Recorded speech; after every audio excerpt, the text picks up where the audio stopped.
Le voy a pedir que vaya conmigo al libro de Timoteo, capítulo 2. Segunda de Timoteo, capítulo 2. Vamos a estar leyendo o usando todo el capítulo 2 de Timoteo. Así es que en esta ocasión lo vamos a hacer verso a verso. Así es que vamos a leer los 26 versículos que tiene el libro de el capítulo 2 de Segunda de Timoteo. Amén. El tema en esta ocasión es esforzados en la obra del Señor, como le decía, y vamos a estar utilizando Segunda de Timoteo, capítulo 2, y vamos a ir verso a verso, ya que tiene bastantes temas o subtemas o tópicos que pudiésemos tocar, así que lo vamos a llevar de una manera textual. Vamos a orar, que sea el Espíritu Santo dándonos favor y gracia y entendimiento de la palabra. Amantísimo Padre, en el nombre poderoso de Cristo Jesús, Señor, bendecimos y alabamos tu nombre, Padre amado. Glorificamos y exaltamos tu nombre en esta mañana, Señor. Te pedimos, Espíritu Santo, que seas tú, mi Dios, hablando a nuestras vidas, Señor. Que sea el Espíritu Santo trayendo la palabra a nuestras vidas, que hace el efecto deseado y que no retorna atrás vacía. En el nombre poderoso de Cristo Jesús. Amén y amén. Segunda de Timoteo, capítulo 2, verso 1, y dice: Tú pues, hijo mío, fortalécete en la gracia que hay en Cristo Jesús. La frase tú pues denota un tipo de mandato u ordenanza. Y Pablo, el apóstol Pablo, a Timoteo le tenía un afecto especial y lo llamaba prácticamente su hijo. Y podríamos decir que era su hijo espiritual, ya que él le había mentoreado. Pero le dice: tú pues, hijo mío, fortalécete en la gracia que es en Cristo Jesús. Sabemos que la gracia es un favor inmerecido. En este caso, la gracia se define como la ayuda divina o el regalo inmerecido de auxilio que viene de parte de Dios. Es decir, el poder que recibimos por medio del Espíritu Santo, que nos capacita y nos empodera para poder ejercer el trabajo para nuestro Señor Jesucristo. Nuestro Señor Jesucristo le dijo a los apóstoles, Él los había mentoreado, Él los había capacitado, Él les había enseñado por un corto tiempo o un periodo de tiempo, mas sin embargo les dio instrucciones y les dijo que era necesario que tuvieran un momento de espera y que fueran a un lugar y que esperaran. En Hechos 1:8, y les dijo: pero recibiréis poder cuando haya venido sobre vosotros el Espíritu Santo, y me seréis testigos en Jerusalén, en Judea, en Samaria y hasta lo último de la tierra. El Señor les había dado instrucciones, les había dado ejemplos de cómo hacer, pero les dijo: cuando yo me vaya, el Espíritu Santo vendrá, el ayudador, el consolador. Él los va a empoderar, Él los va a capacitar. Él les va a dar esa gracia, esa fuerza inmerecida para que usted pueda desempeñar lo que usted o lo que yo le enseñé. Tenemos un caso ejemplo. El apóstol Pedro. El apóstol Pedro, alguien muy dinámico, muy enérgico, y mayormente se movía en algunos casos basado a sus emociones. Pero cuando estuvo en una situación difícil, donde él consideraba que su vida podría estar en riesgo o que podía ser golpeado e incluso asesinado por ser uno de los seguidores de Cristo, cuando dijeron: este es uno de ellos, él dijo: yo no lo conozco. Y él se atrevió a negar a nuestro Señor Jesucristo 3 veces. Le negó. Pero Pedro o el apóstol Pedro no había recibido el poder del Espíritu Santo cuando él tuvo esa situación. Mas, sin embargo, cuando el Espíritu Santo vino, entró en Pedro y quemó ese yo de Pedro, esa personalidad que Pedro tenía, comenzó a obrar de una manera diferente. Y hubo un momento en que el apóstol Pedro estuvo enfrente de alguien y él tenía que tomar una decisión, obedecer a las autoridades terrenales que estaban en contra en contra del Evangelio, en contra de nuestro Señor Jesucristo, obedecer a Dios. Que era en otra situación que él corría peligro, humanamente hablando, y él dijo de la siguiente manera: ¿a quién he de obedecer? ¿A los hombres o a Dios? En ese caso, ya no era el apóstol Pedro el que estaba hablando. En ese caso era el Espíritu Santo, o era nuestro Señor Jesucristo que estaba hablando a través de Pedro y que le dio la autoridad para que él pudiera refutar y decir de esa manera: yo me obedezco a mi Señor Jesucristo. Y más adelante dice que el apóstol Pedro fue capacitado con el Espíritu Santo y le dio palabra y le dio autoridad para hablar con denuedo y predicar el Evangelio, y miles comenzaron a convertirse. Aquel que había negado a nuestro Señor Jesucristo en su humanidad, pero lleno del poder del Espíritu Santo y capacitado por la gracia del Espíritu Santo, ahora está empoderado para poder hablar del Evangelio, y Dios comienza a usarlo de una manera poderosa. Y eso es lo que hace la gracia del Señor en nuestras vidas. Tenemos el ejemplo también de Pablo. Todos conocemos la historia de Pablo, cómo él vino al Evangelio, y no vamos a contar la historia. Pero sí sabemos que él estaba bregando con algo en su vida y era un aguijón. Pero él dijo en 2 de Corintios capítulo 12, verso 9 y 10, y el Señor le dijo: bástate de mi gracia, porque mi poder se perfecciona en la debilidad. Por tanto, de buena gana me gloriaré más bien en mis debilidades, para que repose sobre mí el poder de Cristo. ¡Qué maravilloso! Él le dijo: bástate de mi gracia, porque mi poder, es decir, mi gracia, la fuerza sobrenatural que viene por el poder del Espíritu Santo y nuestro Señor Jesucristo, se perfecciona en nuestras debilidades.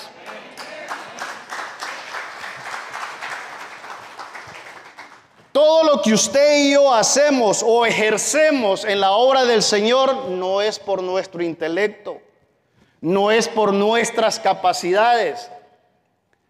Si nosotros tuviésemos que contar algunos testimonios de a dónde el Señor Jesucristo nos rescató, o quiénes éramos antes que viniéramos al Evangelio, algunos de nosotros se nos hacía muy difícil tener la facilidad, o éramos muy introvertidos para hablar.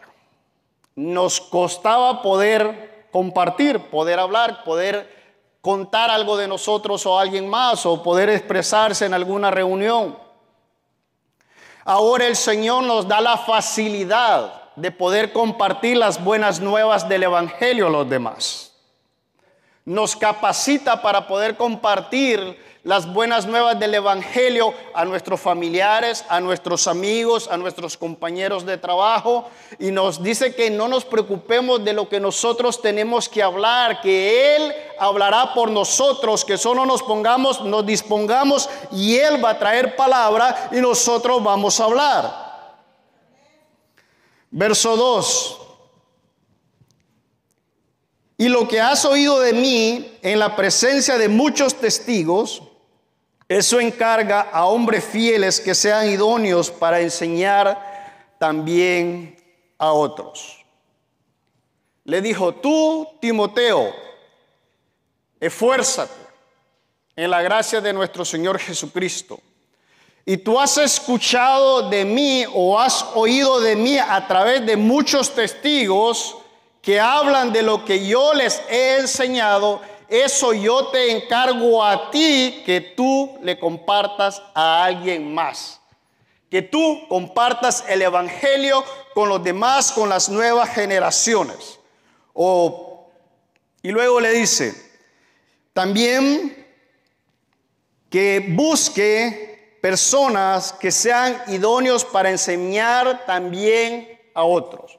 En pocas palabras le dice, busca personas que sean sinceramente, que busquen la gloria de Dios y no la de ellos mismos, que busquen la gloria de Cristo y no la de ellos mismos, que busquen el bienestar de las almas, que busquen el avance del reino, de uno hacia otro, que no se vaya a estancar. Y luego le dice que sean idóneos. Que sean idóneos expresa la capacidad comprobada, es decir, la experiencia.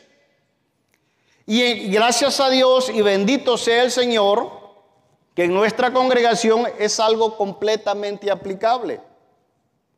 Bendito sea Dios por esto. Los pastores se esfuerzan en ir capacitando en un orden, perdón la palabra y que no se vaya a entender mal, jerárquico, ¿verdad? Por favor, que no se entienda mal, porque no son ningunos dictadores. Pero ellos se vacían en los supervisores en los líderes en los miembros. Luego vamos de abajo hacia arriba si lo queremos ver así. Tenemos el discipulado 1 a 1, la guía del mentor 1 a 1. El hermano menor al hermano mayor. Luego tenemos los discipulados congregacionales. Entonces, ¿qué quiere decir con esto? Que nosotros hemos sido capacitados y hemos sido mentoreados. Es decir, no hay excusa para no poder compartir el evangelio. Tenemos el conocimiento y en algunos casos tenemos la facilidad de poderlo poner en práctica. Está en cada uno de nosotros poderlo ejercer. Verso 3 y 4. Sufre penalidades conmigo como buen soldado de Jesucristo. Ningún soldado en servicio activo se enreda en los negocios de la vida diaria, a fin de poder agradar a aquel que lo reclutó como soldado.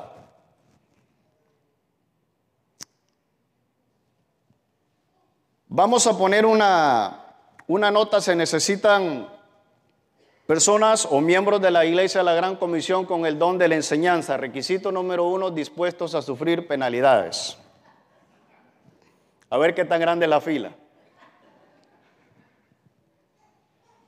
Eso fue lo que Pablo le dijo a Timoteo. Tú, pues, hijo mío, lo dice en el versículo 1, está dispuesto a sufrir penalidades. Tú vas a estar dispuesto a que te rechacen por el evangelio, a que te odien por el evangelio, a que no te quieran por el evangelio. Y luego retomo la palabra que dice tú pues, conlleva un significado de mandato u orden. Tú pues, te mando o te ordeno que sufras penalidades como un buen soldado. Ningún verdadero soldado renunció simplemente porque llegó una dificultad. Y si renunció, entonces no era un soldado, fue un aspirante a ejercer o a ser un soldado. Y luego le dice, ningún verdadero soldado renuncia simplemente porque lleva alguna dificultad. De la misma manera, así como nosotros los creyentes, que no estemos dispuestos a soportar penalidades, no vamos a lograr mucho para nuestro Señor Jesucristo. Nuestro Señor Jesucristo dijo en Mateo 16:24, si alguno quiere venir en pos de mí, niéguese a sí mismo, tome su cruz y sígame. Luego le dice, Ninguno que milita se enreda en los negocios de la vida. Mira lo que nos dice Romanos 12:2. No os conforméis a este siglo, sino transformados por medio de la renovación de vuestro entendimiento, para que comprobéis cuál es la buena voluntad de Dios, agradable y perfecta. Dice, no os conforméis a este siglo. Que nuestros pensamientos no sean los pensamientos de este siglo. Dios dice que mis pensamientos, la palabra de Dios dice, mis pensamientos no son tus pensamientos. Luego dice, transformados por medio de la renovación de vuestro entendimiento. O sea, si nosotros no nos transformamos, si nosotros no renovamos nuestro entendimiento, dice, entonces no vamos a poder comprobar. Pero si nosotros renovamos nuestro entendimiento, entonces vamos a poder comprobar cuál es la buena voluntad de Dios, que es agradable y perfecta.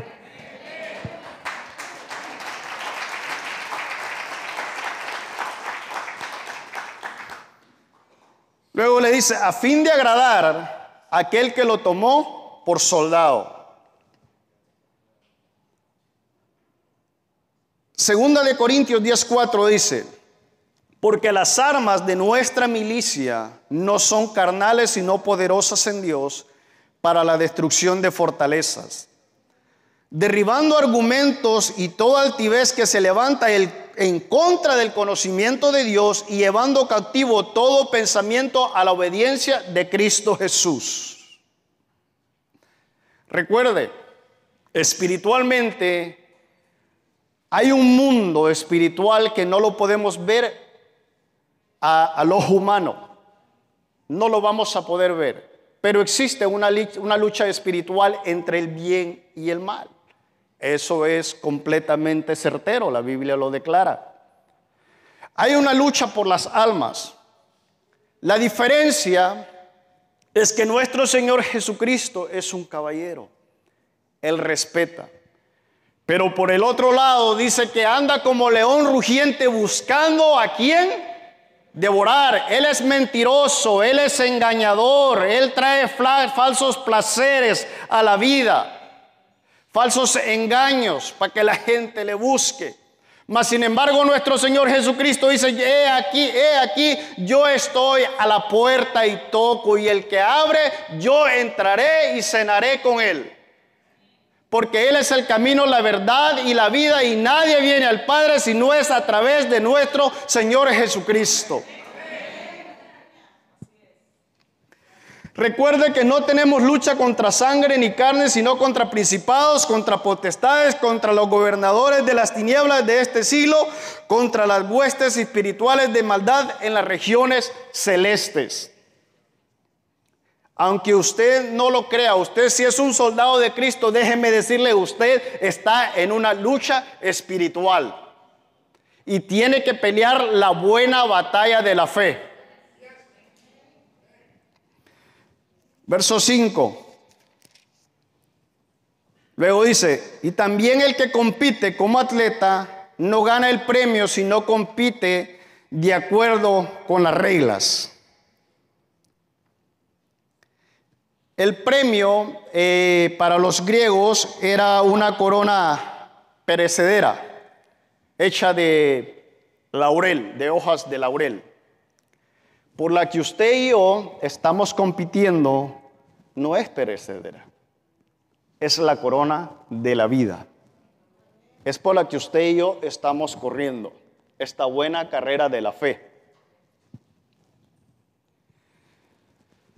Y nosotros, dice la Escritura, que debemos de ser como un atleta. El atleta es fuerte, disciplinado y abnegado a sí mismo en algunas cosas, y no puede modificar ni inventar las reglas a su antojo. Hay alguien que las rige y se debe de sujetar a ellas. Y si no se sujeta a las reglas que están, sucede que va a ser descalificado. Si alguna vez había ganado algún premio, alguna corona, algún reconocimiento, si se encontró que había hecho trampa, por así decirlo, cuando compitió, lo van a exponer públicamente y le van a quitar el premio.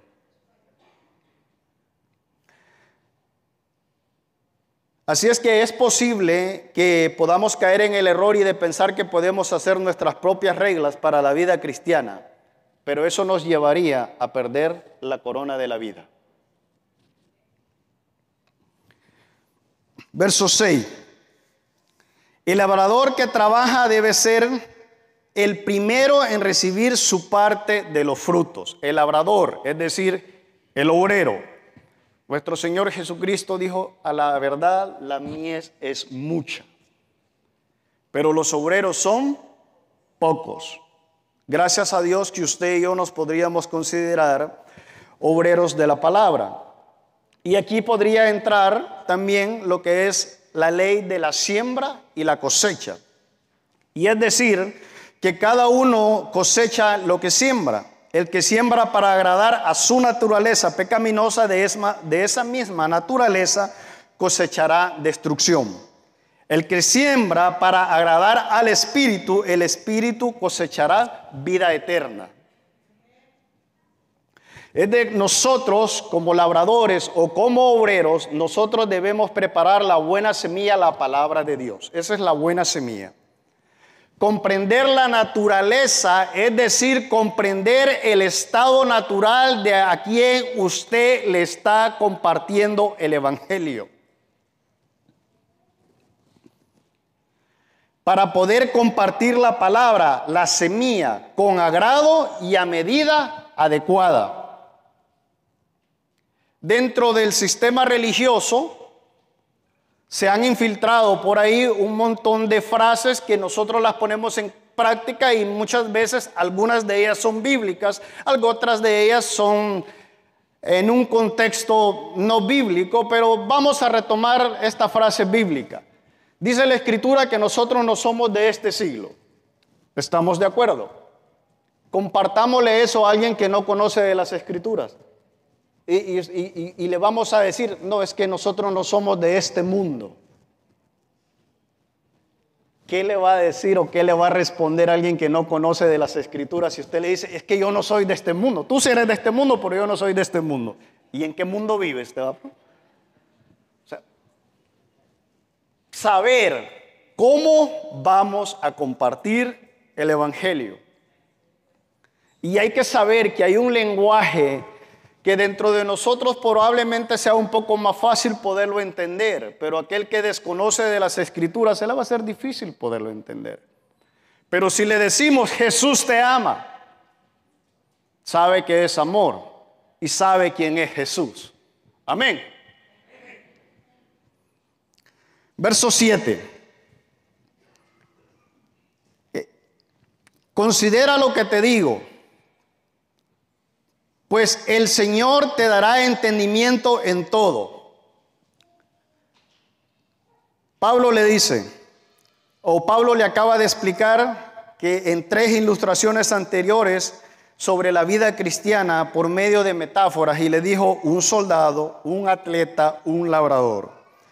Cada una de estas 3 ocupaciones necesita una gran perseverancia para tener éxito. Hay que perseverar en ellos. Muchas veces hay que estar expuesto a la crítica, a la negación física, a distanciarse si es posible de la familia. Un soldado que se rinde antes que termine la batalla, ¿qué sucede? Perderá la victoria. Un atleta que deja de correr antes que termine la carrera, nunca ganará la carrera. No es de quien la comienza, es que la comencemos y la terminemos. Un labrador que deja de trabajar antes que dé fruto su plantación, nunca verá la recompensa del fruto de su cosecha. Y luego le dice: que el Señor te dé entendimiento en todo. Aquí Timoteo es instruido para ver la importancia de la perseverancia y para recibir entendimiento en el Señor en todas las cosas. Segundo punto, verso 8 al 13. Sujetándonos con firmeza a la verdad.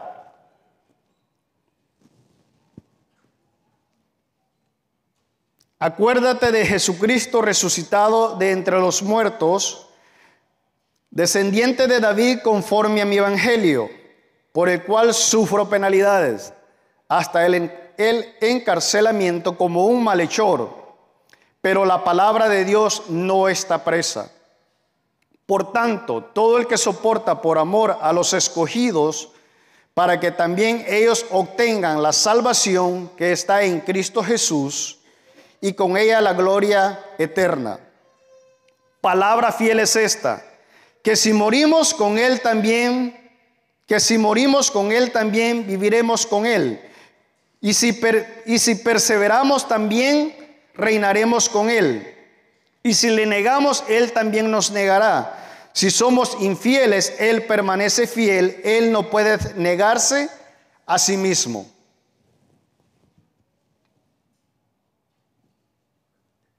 Una de las responsabilidades más importantes de nosotros como los cristianos es recordar el evangelio que nuestro Señor Jesucristo se levantó de los muertos. Esa es la evidencia del evangelio de nuestro Señor Jesucristo. Y luego Él le dice, acuérdate que es del linaje de David. Le está hablando de la humanidad de nuestro Señor Jesucristo y le está hablando del reinado futuro de nuestro Señor Jesucristo.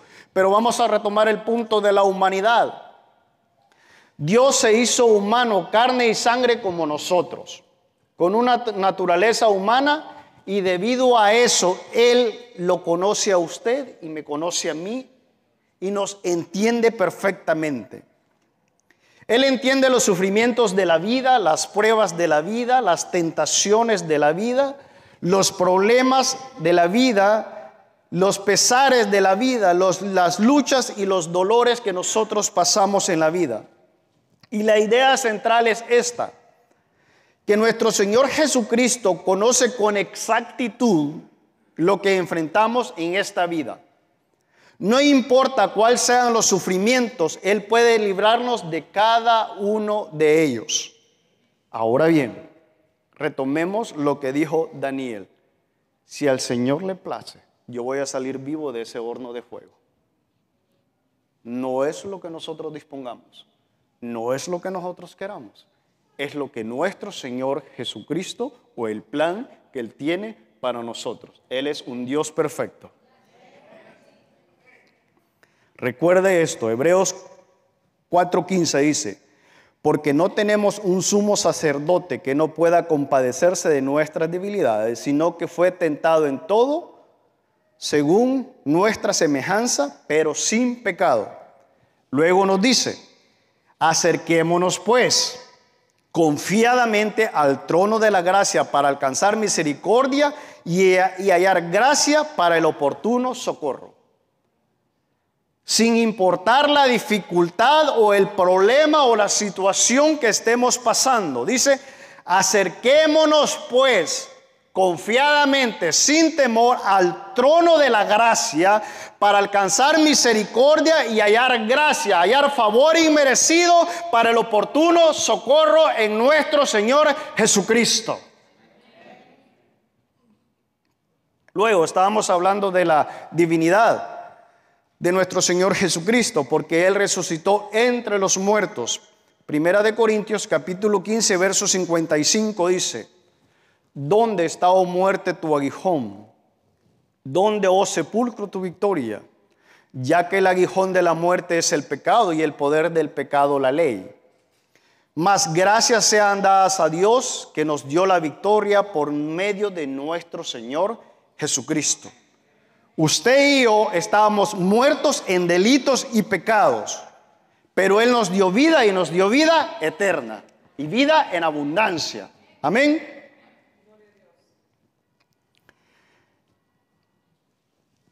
Luego Pablo le dice en el verso 9 que las consecuencias del evangelio o las consecuencias del evangelio que él predicaba, le dice, yo sufro penalidades, yo sufro dificultades. Le dice, hasta es prisión. He sido azotado, he sido golpeado, me han tratado como malhechor. Pero la palabra de Dios no está presa. La palabra de Dios, le dice, no está presa. Pablo estaba encadenado en el momento en que estaba escribiendo esta carta. Y usted no va a encontrar que él en sí se esté quejando o justificando. Él hace énfasis que no importa lo que él está pasando, sino que a pesar que él está en prisión y está en cadenas, dice, la palabra de Dios no está presa. Porque la palabra dice, si se secase la hierba, se marchitase la flor, mas la palabra del Dios nuestro permanece y permanece para siempre.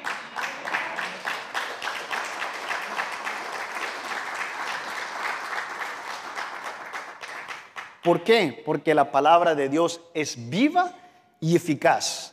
Es más cortante que toda espada de dos filos y penetra hasta partir el alma, el espíritu, las coyunturas, los tuétanos y discierne los pensamientos y las intenciones del corazón. Mi amado hermano, no ha habido un libro más atacado que la Biblia. Se levantan una y otra vez queriendo terminarlo. La han quemado, la han prohibido. Hay 32 países que es completamente prohibido usar una Biblia. Ha sido burlada, ha sido distorsionada.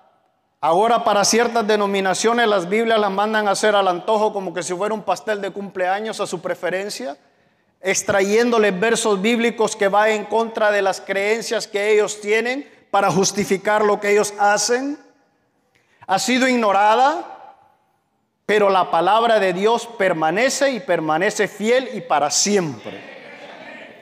Ningún gobierno, ninguna autoridad, ni ninguna autoridad religiosa, ni científico, ni filósofo, ni quemadores de libros han podido o van a ser capaces de poderla detener. Hay un pero. Y hay un pero. Usted y yo somos capaces de detenerla si usted y yo callamos. Si usted y yo no compartimos las buenas nuevas de salvación. Es la única forma. Dios es un Dios fiel. Y no estoy diciendo que si usted y yo no lo compartimos, Dios va a levantar a otra persona para que lo comparta. Pero usted y yo somos responsables de poder compartir las buenas nuevas de salvación. Pero cuando usted y yo no la compartimos, usted y yo estamos, como quien dice, atando la palabra. Porque uno de los propósitos por el cual nuestro Señor Jesucristo nos creó es para compartir su naturaleza sobre la faz de la tierra. Y que mire cosa más importante, que Él nos usa a usted y a mí para poder compartirlo. Pudieron haber sido los ángeles, los arcángeles, los serafines, mas sin embargo, Él decidió que fuéramos usted y yo los que compartiéramos su naturaleza, su palabra sobre los demás. Porque Pablo soportó las consecuencias del evangelio.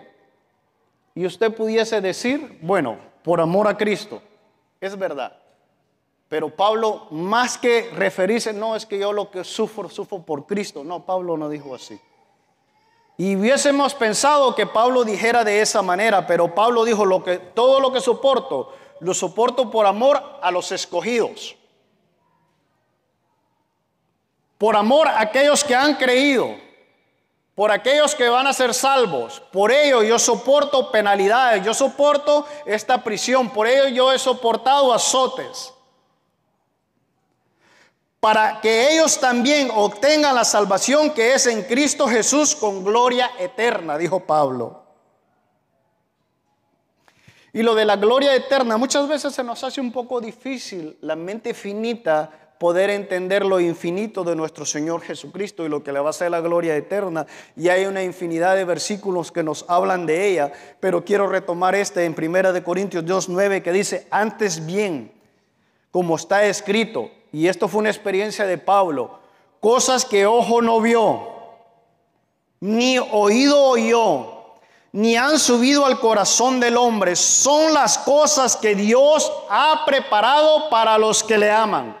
Sí, para usted y para mí, Dios tiene algo preparado que no lo ha visto un ojo, que no lo ha oído nadie y ni que ha subido al corazón del hombre. Son las cosas que Dios ha preparado para usted y para mí. No se puede describir las cosas que Dios tiene preparadas para nosotros. Él dijo, es necesario que me vaya al Padre a preparar morada para cada uno de nosotros.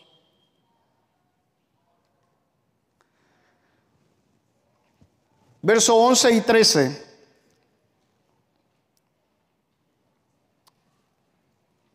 Palabra fiel es esta, dice, que si somos muertos con Él, también viviremos con Él. Y si sufrimos, también reinaremos con Él. Y si le negamos, Él también nos negará.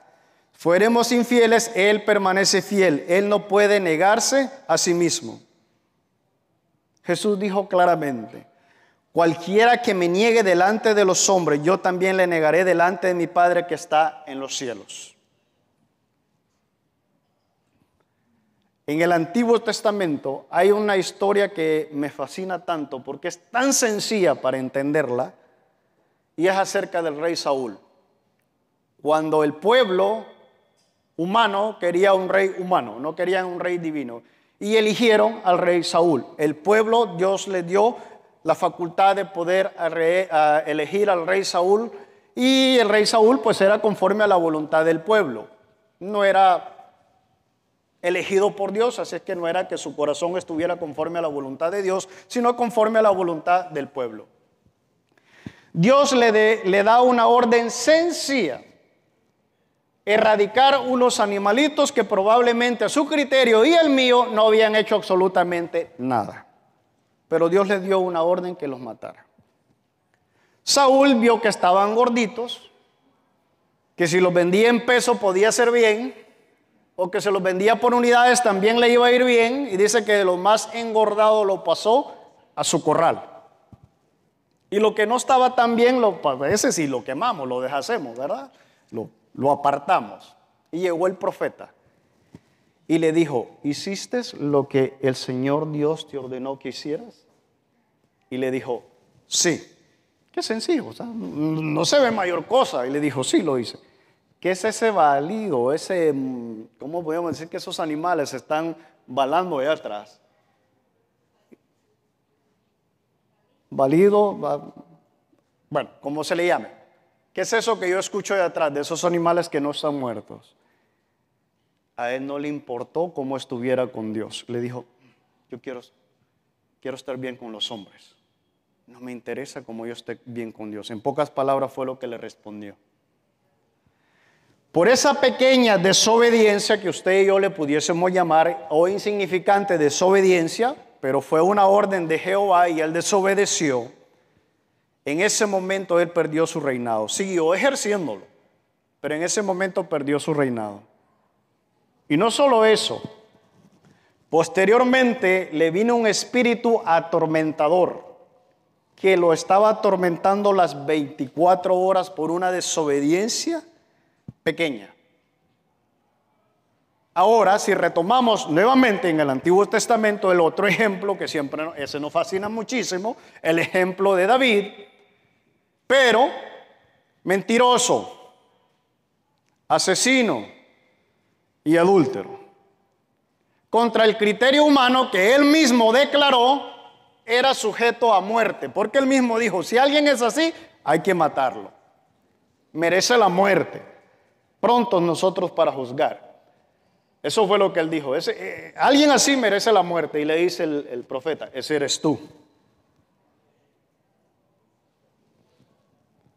Luego él dijo, bueno, eso soy yo.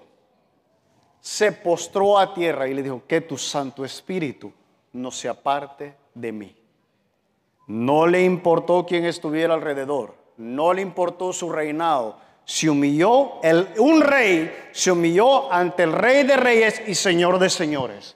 Se postró, se humilló, reconoció que había fallado.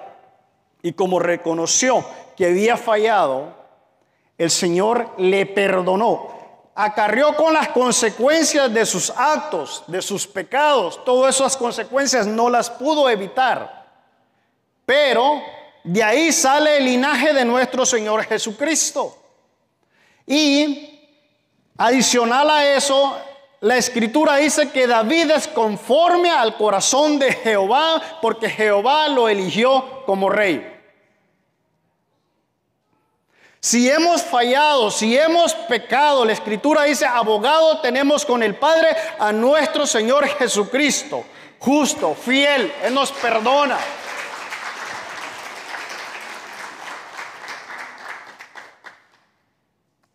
Tercer punto, manteniendo nuestra atención en las cosas más importantes. Qué fácil es desenfocarnos, ¿verdad? Verso 14. Recuérdales esto, encargándoles solamente en la presencia de Dios que no contiendan sobre palabra, y lo cual para nada aprovecha y lleva a los oyentes a la ruina. Como congregación, como iglesia, como la iglesia de nuestro Señor Jesucristo, debemos defender la verdad. Pero no debe de convertirse en una sociedad de debate con discusiones interminables. No es de provecho para los oyentes. Esto puede ser estimulante para aquellos que su enfoque de la fe cristiana es en lo intelectual y no en lo espiritual. Primera de Pedro 3:15 dice, sino santificad a Dios el Señor en nuestros corazones y estad siempre preparados para presentar defensa con mansedumbre y reverencia ante todo el que os demande razón de la esperanza que hay en vuestros corazones o en nuestros corazones. El propósito de Dios no es complacer nuestra curiosidad, sino darnos instrucciones de cómo ser nuestra vida diaria o cómo ser más que Jesús. Porque la Biblia dice que la fe es por el oír y por oír la palabra de Dios. Si las personas que no se han convertido van a escuchar mis discusiones, mi palabrería, como le dijo él, entonces la perdición a ellos va a llegar por escuchar mis argumentos. Y la fe es por el oír la palabra de Dios, no por escuchar argumentos de nadie. Y viene algo más. Si usted toma la iniciativa de llevar un argumento o de contender con alguien acerca de la fe o acerca de lo que las personas creen y no han venido a nuestro Señor Jesucristo, y usted va a decir, no, es que bíblicamente yo tengo la razón, yo no le voy a decir que probablemente no tenga la razón. Probablemente usted gane la discusión, pero esa persona nunca más va a querer hablar con un cristiano. Es más, ni va a querer ir a una congregación. Entonces, ¿de qué sirve ganar la discusión si vamos a perder el alma del inconverso? Pablo dijo que él se hacía a los débiles por los débiles. Dice, por amor a ellos, por amor a los escogidos, dijo Pablo, yo sufro penalidades. Verso 15. Procura con diligencia presentarte a Dios aprobado como un obrero que no tiene de qué avergonzarse, que maneja con precisión la palabra de verdad. La meta o el objetivo de Timoteo no era presentarse a sí mismo aprobado ante los demás o ante la congregación, sino diligentemente aprobado ante Dios. Un obrero aprobado es aquel que traza bien la palabra de verdad, es decir, la palabra ante falsas enseñanzas. Pero no contiende, sino con amor y con mansedumbre comparte la palabra. Y luego le dice, como obrero que no tiene de qué avergonzarse. La Escritura dice que no nos avergonzamos del Evangelio porque es poder de Dios para salvación a todo aquel que cree. Y la Biblia nos exhorta o nos recuerda que todo trabajo, toda obra que nosotros hagamos aquí en la tierra será examinado en el tribunal de Cristo. Y esta debe ser una motivación extra para trabajar diligentemente en el Señor. Y así entenderemos que no debemos de avergonzarnos del Evangelio ni de compartir las buenas nuevas de salvación. Dice que usa bien la palabra de verdad. La palabra de verdad es la palabra de Dios, que la traza con con exactitud. Porque la palabra de Dios dice en 2 de Pedro 1:20, entendiendo primero esto, que ninguna profecía de la Escritura es de interpretación privada. Porque ninguna de la profecía fue traída por voluntad humana, sino que los santos hombres de Dios hablaron siendo inspirados por el Espíritu Santo. Versos 16 y 18 enfocados. El precio de no mantenernos enfocados. Dice, mas evita profanas y vanas palabrerías, porque conducirán más y más a la impiedad, y su palabra carcomerá como gangrena, de los cuales son Himeneo y Fileto, que se desviaron de la verdad, diciendo que la resurrección ya se efectuó, y trastornaron la fe de algunos.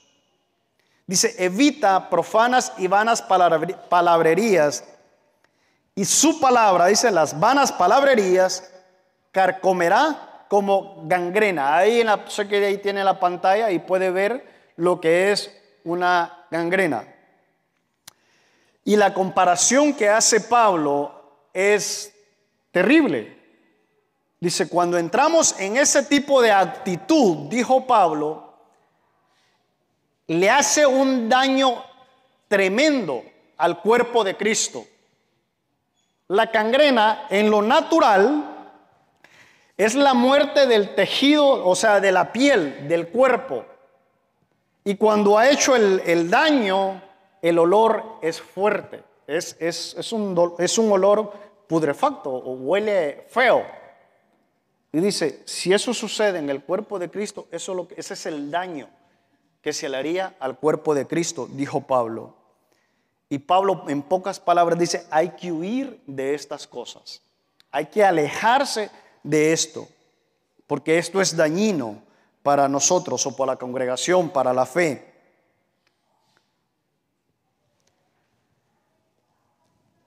Luego, verso 19, la recompensa de mantenernos enfocados en Dios. No obstante, el sólido fundamento de Dios permanece firme, teniendo este sello: el Señor conoce a los suyos, y que se parte de la iniquidad todo aquel que menciona el nombre del Señor. El fundamento de Dios, la palabra. El Señor conoce a los suyos. El Señor nos conoce. El Señor conoce a cada uno de nosotros. Dice la Escritura que no ha venido palabra a nuestra lengua. Y aquí el Señor ya sabe lo que usted y yo vamos a decir. Y es más, dice, teniendo este sello significa propiedad, somos sellados por el Espíritu Santo.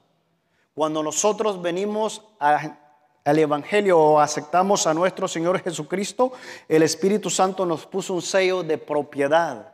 Usted y yo le pertenecemos a nuestro Señor Jesucristo. Somos sellados por el Espíritu Santo. Dice que Él los conoce exactamente. ¿Y por qué nos conoce? Porque Dios nos creó con un propósito. Nadie, ninguno de nosotros, nadie es una casualidad, nadie es un descuido. Dios tenía un plan, un propósito para nosotros, y Él decidió en qué momento nosotros íbamos a venir aquí a la tierra. Y tanto era el propósito de Dios que Él eligió quién iba a ser nuestra madre y quién iba a ser nuestro padre, porque Él quería unir esos dos genes para formar un carácter, que es el carácter que nosotros tenemos, o el temperamento, y Él así nos quería usar. Porque su Escritura dice que sus ojos vieron nuestro embrión en el vientre de nuestra madre. Miren en qué momento ella estaba observando, viendo a nosotros, aún en el vientre de nuestra madre. Los ojos de Jehová estaban puestos sobre usted y sobre mí.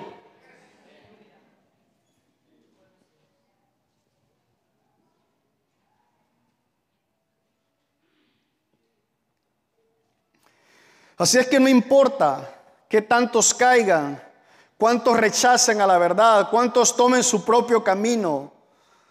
Tras profanas y varias palabrerías, el fundamento de Dios es firme. Romanos 8:16 dice: el Espíritu mismo da testimonio a nuestro espíritu que somos hijos de Dios.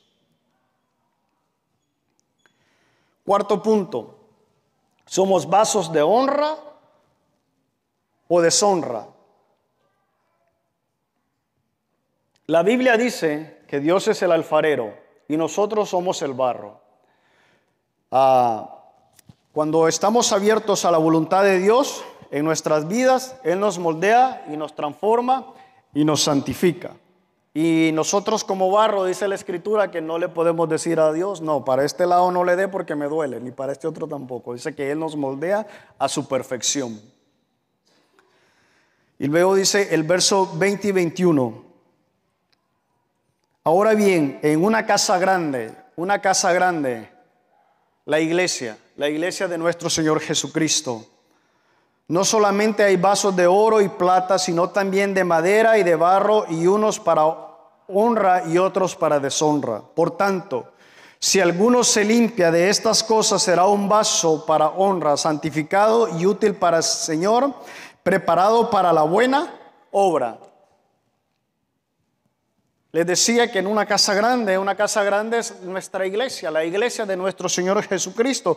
Y es una cosa grande que ha sido comprada con un precio, un valor que no lo podemos calcular monetariamente hablando. Ha sido comprada por la sangre de nuestro Señor Jesucristo. Ese es el precio que tiene la casa donde nosotros estamos. Y dice: bueno, usted y yo somos vasos para el Señor. Pero la Escritura dice: hay vasos de honra y vasos de deshonra. Usted y yo decidimos qué vaso nosotros queremos ser para el Señor. Si queremos ser vasos que honren al Señor o queremos ser vasos que deshonren al Señor. Dice que algunos son para usos honrosos y da mención de oro y la plata, y algunos para usos viles, tales como el heno, la madera y otras cosas que dicen otra parte de la Escritura. Y la obra de la limpieza es realmente la obra de Dios en nosotros y no nuestra obra en el sentido. Por ejemplo, en Juan 1:9 dice: si confesamos nuestros pecados, como decía anteriormente, Él es fiel y justo para perdonar nuestros pecados y limpiarnos de toda iniquidad. Santificado significa apartado. Apartado para nuestro Señor Jesucristo, santo, apartados para la obra del Señor, con un propósito honroso para nuestro Señor. Luego, ¿cómo limpiarnos de estas cosas? Limpiarnos de la iniquidad, versos 22 y 23.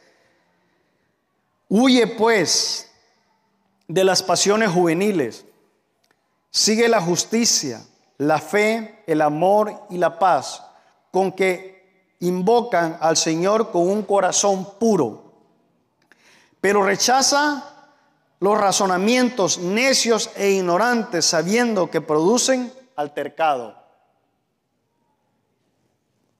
Este es el primer aspecto que nos dice de limpieza, que Pablo le menciona a Timoteo. Dice: las tentaciones, los placeres ilícitos de la carne, el deseo de la fama, de la vanagloria, a menudo marcan nuestras vidas. Y le da una orden simple y le dice: huye también de las pasiones juveniles. No las entretengas, no las provoques, no las intentes, no las soportes. Y luego le dice: y sigue la justicia, la fe, el amor y la paz. La limpieza no es solo cuestión de evitar las cosas malas, sino también es la búsqueda de las cosas buenas. Por lo tanto, hay cosas de las que nosotros debemos de huir y hay cosas de las que nosotros debemos de seguir. Una parte de la Escritura dice: como busca o desead la palabra de Dios como no adulterada. Dice que deseamos la palabra de Dios no adulterada, como un niño desea o quiere la leche materna, algo que no está adulterado. Dice, esas cosas son las que debemos de buscar, de seguir. Y le dice: sigue o busca la fe, el amor, la paz, con un corazón limpio y invocan al Señor.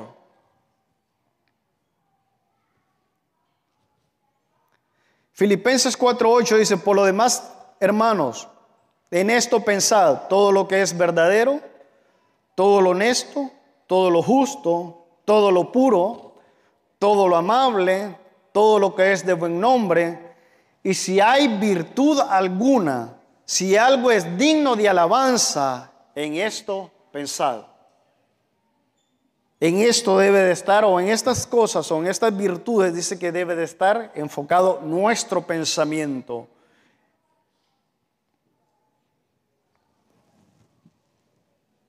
Con una actitud que Dios puede usar. Verso 24 y 26.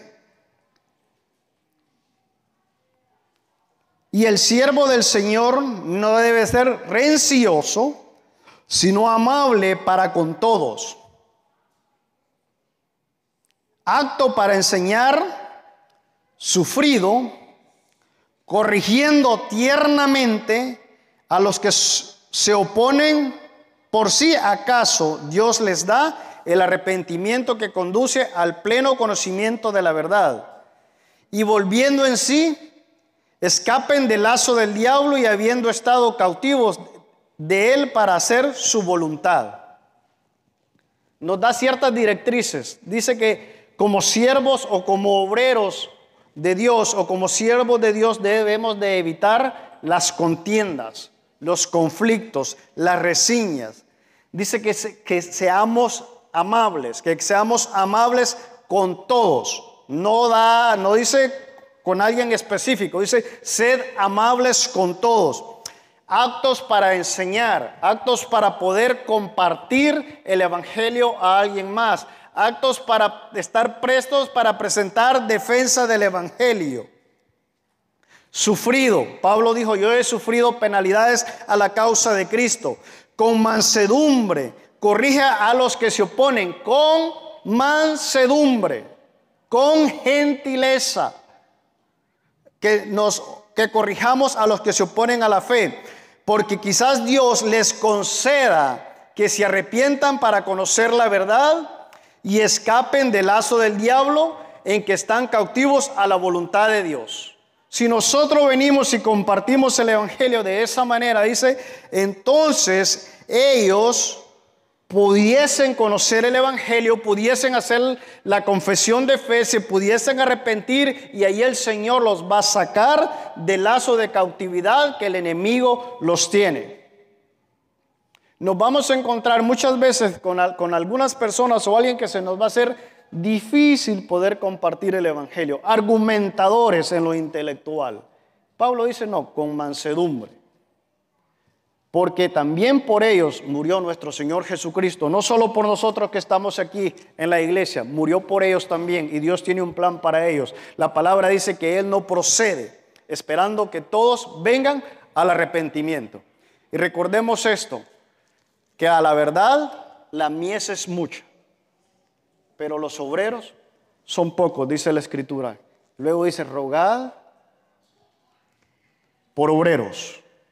Así es que predispongámonos como obreros, que usemos bien la palabra de verdad y que no nos avergoncemos del evangelio, que podamos compartir las buenas nuevas de salvación. Amén. Que el Señor les bendiga. Gracias, pastor.